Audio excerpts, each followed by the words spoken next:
La Iglesia, en términos generales, está viviendo una de las etapas más peligrosas de su historia. Indudablemente, en cuanto a los criterios de liberalidad modernos, hay un abuso en términos generales de la gracia de Dios. Una y otra vez se oyen de pastores, y ya no digamos pueblo, que se divorcian o que son encontrados en diferentes situaciones sexuales en términos vergonzosos. Esto es solo una pequeña prueba de los graves problemas de concupiscencia dentro de la iglesia. Y muchas de estas personas ponen como excusa el pecado que cometió el rey David. Y dentro de sí razonan: bueno, si Dios perdonó a David, Dios me perdonará a mí. Y es indudablemente un hecho que Dios es misericordia infinita. Mis amados, pero hay que considerar dos cosas que es posible que estemos olvidando. En primer lugar, no somos David. Y en segundo lugar, David, después de mostrar un verdadero arrepentimiento, fue sometido a 16 juicios terribles por causa de su pecado.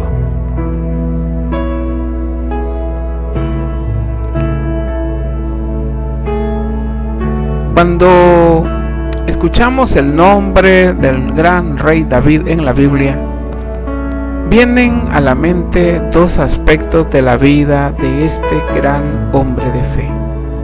Lo primero es la pelea colosal, maravillosa, sobrenatural que tuvo con el llamado gigante Goliat.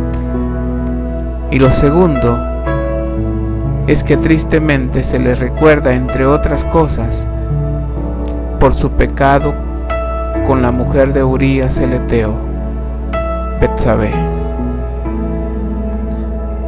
Mis amados hermanos, antes que todo, debemos de considerar que el pecado de David, que es lo que conlleva nuestro estudio, el pecado de David fue extremadamente malo a los ojos de la sociedad, pero específicamente o especialmente a los ojos de Dios. Y sin embargo, Dios le permitió el arrepentimiento. Y digo esto teniendo en cuenta que en la Biblia hay casos de otros hombres que inclusive cometieron pecados, o por lo menos en apariencia de cómo la sociedad ve las cosas, menos graves. Pero Dios no les permitió el arrepentimiento. De hecho, en Hebreos capítulo 12, versículo 17 se nos menciona a uno de ellos, cuando dice: porque ya sabéis que aún después, deseando heredar la bendición, fue desechado, y no hubo oportunidad para el arrepentimiento, aunque la procuró con lágrimas. Aquí se nos habla de un hombre que vendió su primogenitura por un plato de lentejas, por una comida. Y se nos dice claramente que no hubo oportunidad para el arrepentimiento. Hermano, sin embargo, a David, y a pesar de la gravedad de su pecado, al quitarle la mujer a su prójimo y mandarlo a asesinar con la espada de los amonitas, como bien lo dice el segundo libro de Samuel, capítulo 12, versículo 9, ¿por qué pues tuviste en poco la palabra de Jehová, haciendo lo malo delante de sus ojos? A Urías Eteo heriste a espada y tomaste por mujer a su mujer, y a él lo mataste con la espada de los hijos de Amón. Dios le declara a través del profeta con claridad el problema. O sea, en términos prácticos, David es culpable de todo lo que se le acusa. Hermanos, pero curiosamente Dios le permite, a pesar de la gravedad de su pecado, Dios le permite el arrepentimiento. Y no solo eso, sino que el hijo de David con esta mujer obtenida de un adulterio, nacerá un hijo que será rey sobre Israel, el sucesor de David. Un dato muy interesante es que años antes de que David cometiera este terrible pecado, Dios ya le había dado una profecía de algo que todavía no había pasado y que tendría un gran sentido con este pecado cometido. En el primer libro de las Crónicas, capítulo 22, versículo 9, dice así, dice, he aquí, Dios lo dijo antes, muchos años antes de que David cometiera su terrible pecado con esta mujer. Esta porción bíblica dice, he aquí te nacerá un hijo, el cual será varón de paz, porque yo le daré paz de todos sus enemigos en derredor. Por tanto, su nombre será Salomón, y yo daré paz y reposo sobre Israel en sus días. Esto, mis amados hermanos, suena a un perfecto perdón de la deuda de David. Recuerde que esta palabra David la recibió años antes de cometer toda su maldad. Esto no quiere decir bajo ninguna circunstancia que Dios estaba a favor de este grave pecado.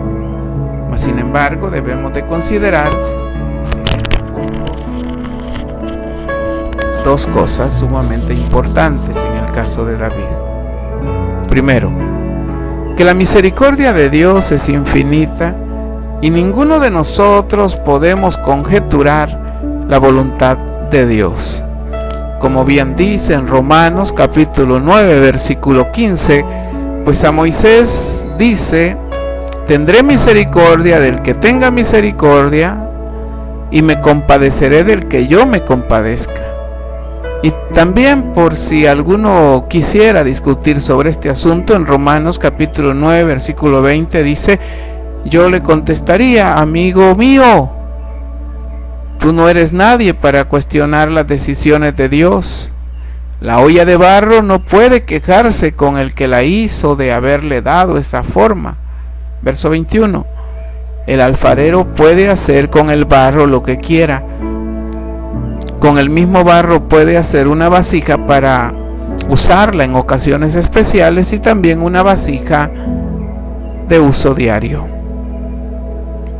Y lo segundo que debemos de considerar es que Dios realmente amaba el corazón de David, ya que Dios amaba la sencillez de este hombre por su sinceridad y rectitud. El Salmo 18, verso 50 dice, grandes triunfos da a su rey y hace misericordia a su ungido, a David y a su descendencia para siempre. Indudablemente David era muy amado de parte de Dios. Hay que tener en cuenta estas dos cosas sumamente importantes para entender a cabalidad lo que significa el pecado que David en su momento cometió. En cuanto a la misericordia de Dios, debemos de ser coherentes con la persona a quien Dios decide perdonar. Pues el perdón de Dios hacia una persona ya no es asunto nuestro, sino exclusivamente de Dios.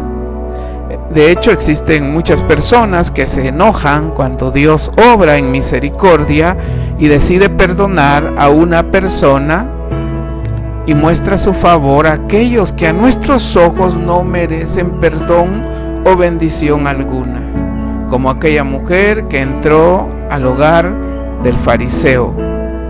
En Lucas capítulo 7 verso 37 dice, entonces una mujer de la ciudad que era pecadora, al saber que Jesús estaba a la mesa en casa del fariseo, trajo un frasco de alabastro con perfume. Verso 38. Estando detrás de él a sus pies, llorando, comenzó a regar con lágrimas sus pies y los enjugaba con sus cabellos y besaba sus pies y los ungía con el perfume. Verso 39.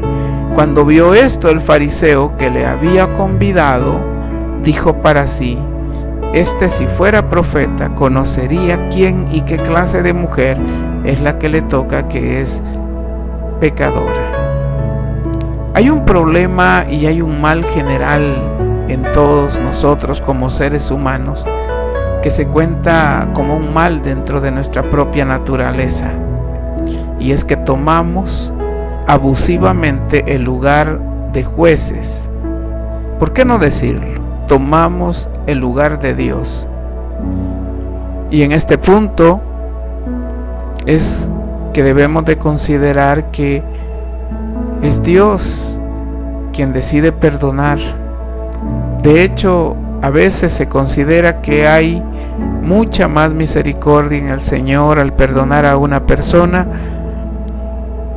pero a nosotros, los seres humanos, como que nos cuesta mucho más. Tomamos el lugar de Dios. Nosotros decidimos, o por lo menos queremos decidir a quién se tiene que perdonar y a quién no.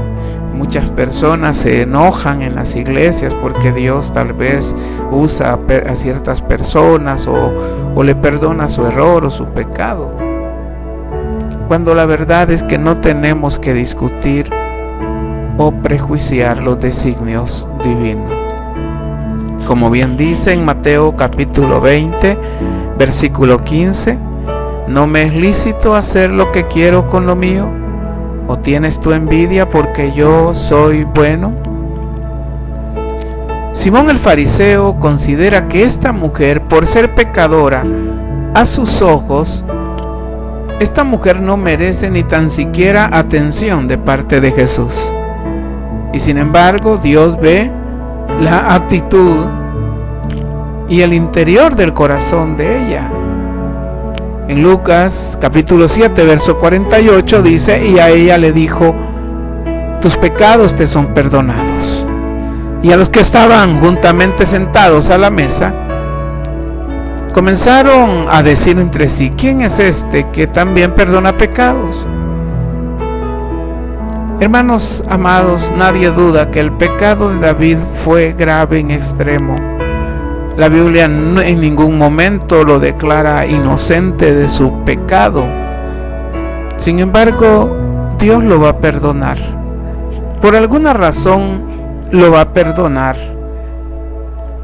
Y eso es algo que ninguno de nosotros, bajo ninguna circunstancia, podemos objetar.